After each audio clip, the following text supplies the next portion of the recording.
Quando a gente lê a Bíblia em Gênesis, capítulo 37, e a gente vê a história de José, a gente aprende muita coisa com aquela família. Vamos continuar a leitura?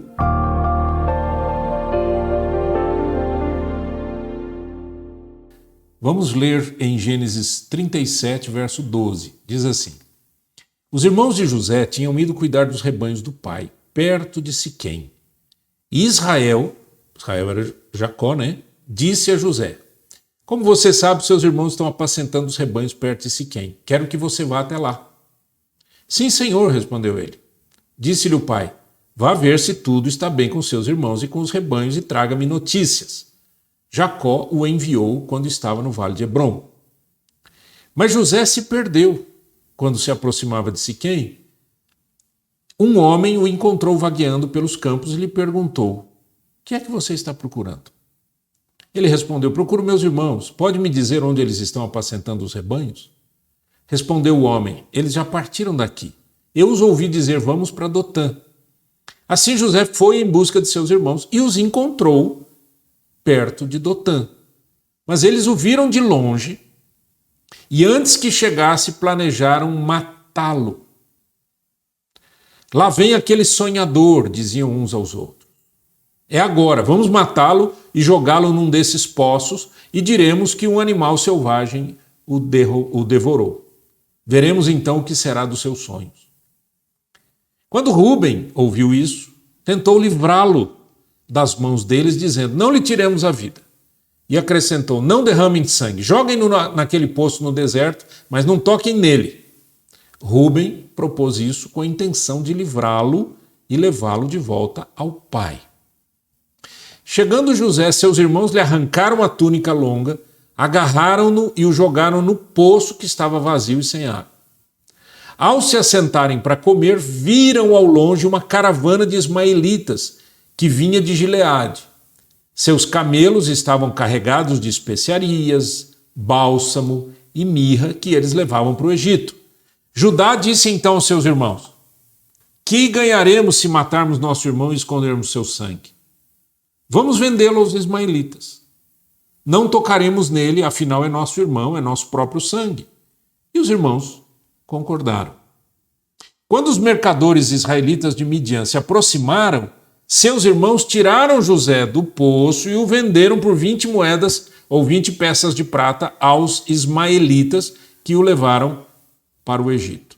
Quando Rúben voltou ao poço e viu que José não estava lá, rasgou suas vestes e, voltando a seus irmãos, disse: O jovem não está lá.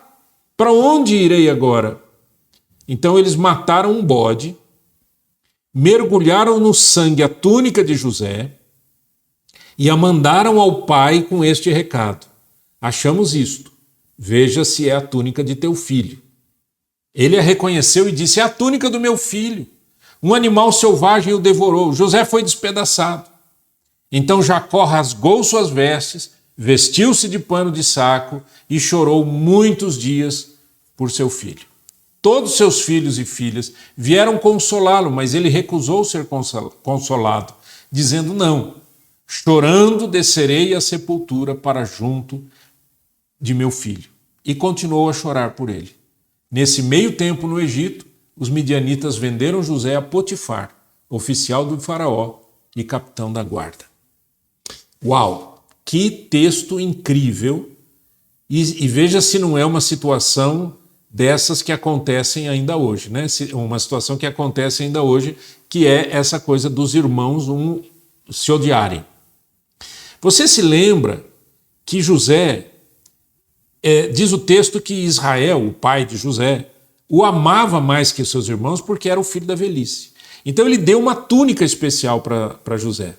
Só que o texto bíblico diz que os irmãos, por causa disso, por aquilo que ele falava dos outros irmãos, contava para o pai o que os outros irmãos tinham feito de errado, etc., os irmãos começaram a odiá-lo, e isso vai aumentando. O ódio não pode aumentar. Guarde isso no seu coração. O ódio não pode aumentar. A raiva não pode aumentar. Você não pode permitir que isso aconteça na sua vida.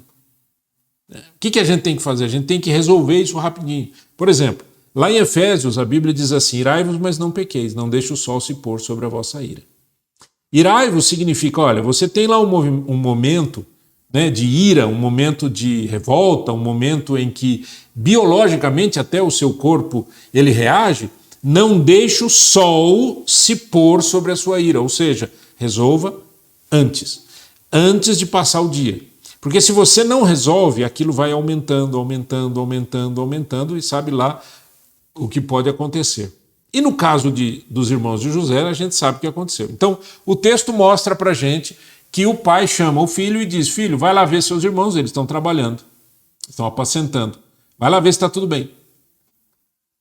E ele diz, sim, eu vou. Sim, senhor, eu vou. Isso me chama bastante atenção, né? Que era a questão da obediência, né? Parece que a questão da obediência hoje está assim, num lugar, numa caixinha escondida, e alguém escondeu e jogou no mar, né? Gente, obediência é uma coisa muito séria. Eu tenho visto muitos jovens que batem boca com pessoas de idade, que enfrentam os pais, que enfrentam as pessoas de idade. E é terrível isso, né? É uma sensação de que não existe mais liderança, parece, né? As pessoas parecem que perderam o respeito e o amor. José respondeu, sim, senhor, e foi. Achou os irmãos, né? Depois se perdeu ali um pouquinho, alguém foi e o ajudou, ele acha os irmãos, só que a hora que ele acha os irmãos, meus irmãos estão lá. Ele estava, obviamente, a uma grande distância, porque os irmãos, quando o viram, planejaram, vamos matar esse rapaz, porque a gente não aguenta mais. Né? Ele é um irmão nosso, mas ele é um problema. E era irmão mais novo, era um menino, perto dos outros irmãos. E esses irmãos resolveram matá-lo. Se não fosse por Rúben, um dos mais velhos, né, e de dizer, pera um pouquinho, não vamos fazer isso não, vamos colocar ele aqui num buraco aí, etc, e vamos ver depois o que a gente faz. Quando isso tudo acontece, você vê a entrada de Judá, né, que era um outro irmão, e disse, vamos vendê-lo, porque está passando ali uma caravana. Bom, a história você já conhece. O que me chama a atenção nesse texto? Algumas coisas. Número 1. A frase no versículo 20 diz assim, vamos matá-lo e jogá-lo num desses poços e diremos que um animal selvagem o devorou. Veremos então o que será dos seus sonhos. Você lembra que José tinha tido 2 sonhos? Que os seus irmãos se prostravam diante dele. Você se lembra disso? Eles tinham raiva do irmão por causa disso. O inimigo, o diabo, ele vai sempre querer impedir que uma promessa de Deus se cumpra. No caso em particular, José tinha tido aqueles sonhos, eram reveladores. Nós sabemos isso pela Bíblia, né? Os irmãos não sabiam disso. Mas quando eles disseram, vamos matá-lo para que o sonhador desapareça, consequentemente o sonho não se cumpra, é uma linguagem maligna. É o diabo levando Jesus para o pináculo do templo, dizendo, salta daqui, mostrando uma pedra e dizendo, se você é filho de Deus, faz com que essas pedras se transformem em pães, mostrando para Jesus todas as riquezas deste mundo e dizendo, se prostrado me adorares, tudo isso será teu.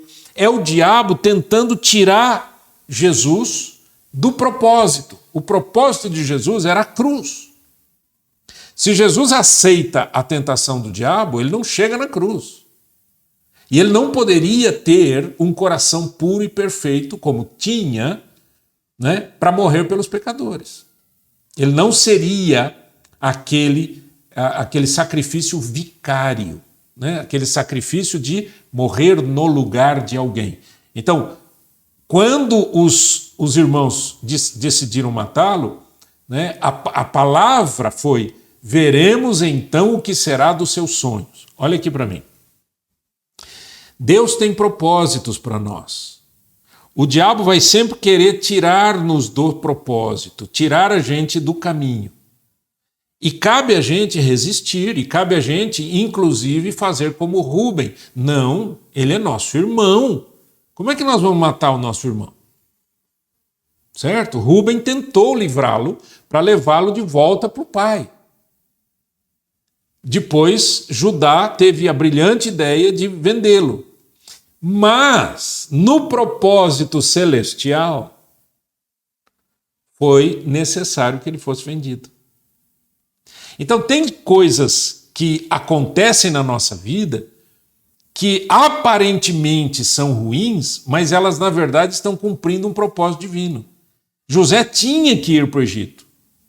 José precisava chegar no Egito para ser quem ele foi e salvar toda a sua família muitos anos depois, cerca de 13 anos depois. Ele salva todo mundo, ele salva a população, né? Porque ele se torna o governador do Egito e a gente vai um dia chegar lá. Entenda o que eu quero falar. Existem situações que são do inimigo tentando tirar o plano de Deus, e tem situações que não são do inimigo, são divinas. Vou dar um exemplo. O apóstolo Paulo quis ir para uma região, a Bíblia diz, e o Espírito do Senhor não o permitiu. Aí ele tem uma visão da Macedônia e ele vai para a área da Macedônia. Por quê? Porque o Senhor o queria lá. Ele teve um sonho que dizia, passa a Macedônia e ajuda-nos. E ele vai para onde o Espírito Santo queria. Mas por que ele não foi para onde ele queria? Porque o Espírito Santo não permitiu. Então, tem momentos em que Deus vai mostrar o seu poder para que cumpra o seu propósito numa situação que não é muito agradável, mas é necessária. Você se lembra que quando José se sentia todo especial, se sentia especial, ele delatava os irmãos para o pai, etc, etc. Eu sinto no texto bíblico que toda essa experiência de sofrimento que começa aqui com seus irmãos, ele é colocado numa cisterna vazia, quer dizer, num buraco lá na terra, né? Depois ele é vendido, depois ele vai trabalhar para Potifar, depois dá problema lá com Potifar, não com José, mas com a mulher de Potifar que queria agarrá-lo, depois ele acaba preso, etc. Isso acabou moldando um caráter na vida de José. O sofrimento nem sempre é um problema. O sofrimento, muitas vezes, é um instrumento de Deus para purificação. Para purificação, para treinamento, para nos trazer de volta àquilo que realmente vale a pena. Para a gente não se sentir, né, nessa situação toda. Então vamos continuar aqui o texto. Quando o José está dentro do buraco lá, né, jogado lá, e os irmãos estão ali do lado, o texto bíblico diz uma coisa interessante. Ao se assentarem para comer, viram ao longe uma caravana de ismaelitas que vinha de Gileade. É interessante essa atitude do criminoso, né? Que é uma atitude criminosa que fizeram com José, ainda que Deus usasse tudo isso para fazê-lo chegar lá no Egito. Mas a atitude criminosa. O criminoso não tem coração, né?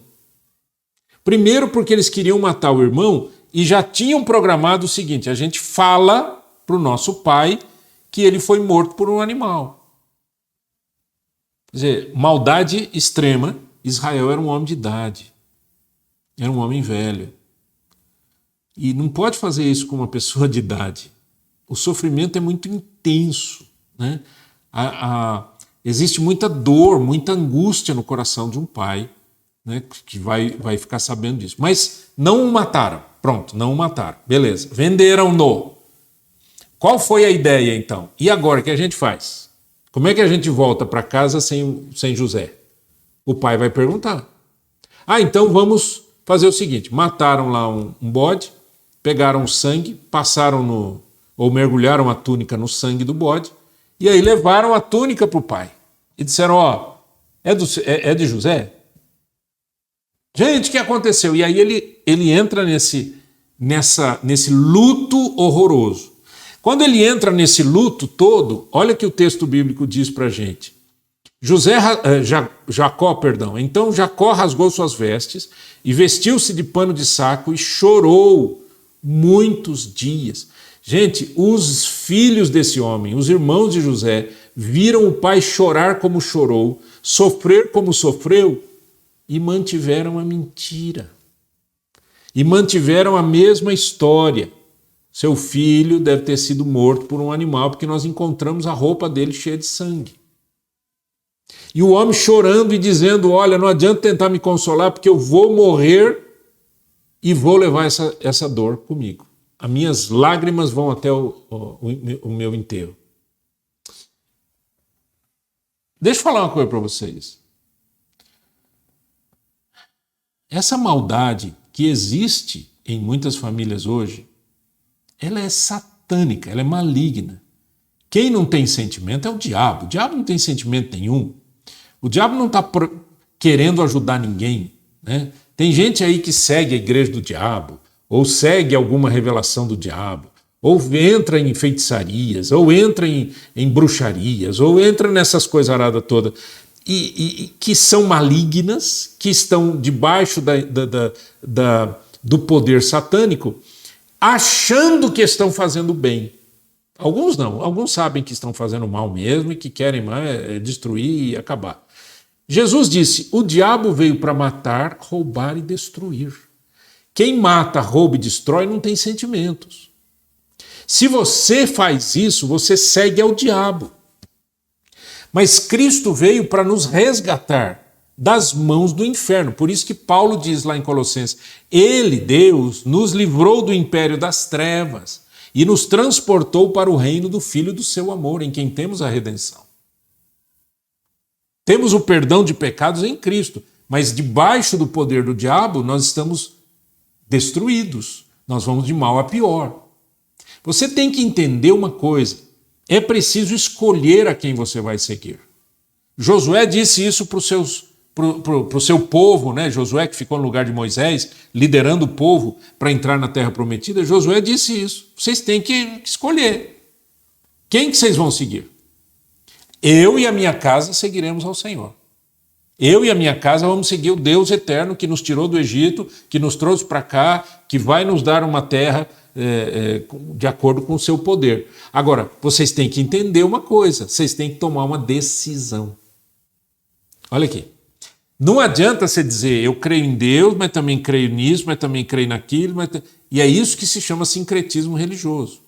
Tem gente que põe coisa no pescoço, coisa no braço, na casa, pendura aqui, pendura no carro. Ah, isso é proteção. Não, mas eu creio em Deus e creio em Jesus. Não, mas eu creio no Espírito Santo. Não, mas eu creio no santo fulano, santo ciclano. Mas também eu creio nos santos lá do candomblé. Eu creio também no que está acontecendo. Eu creio. Quem crê em tudo, né, está completamente perdido. E é para os perdidos que Cristo veio. Para trazer luz. Jesus disse assim, aquele que me segue não andará em trevas. Aquele que me segue terá a luz da vida. As trevas é que geram esse tipo de reação nas famílias. Tem um monte de família aí que está perdida completamente. Um odeia o outro, um quer o mal do outro, muitas vezes são entre os irmãos, né?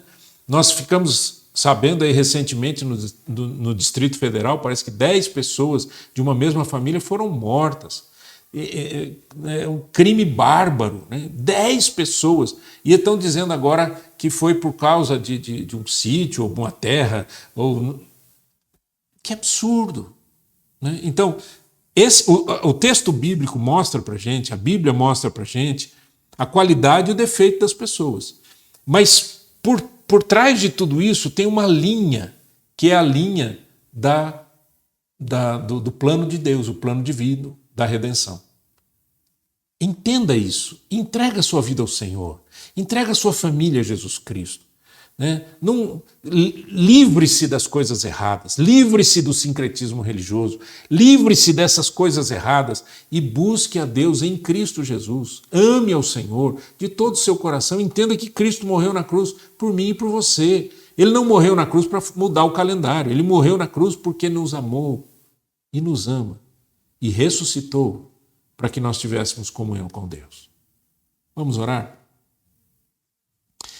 Ó Deus, que essa mensagem, Senhor, alcance milhões de pessoas e que alcance, Senhor, aqueles que realmente estão dispostos e abertos a ouvirem a Tua voz. Em nome de Jesus. Amém e amém.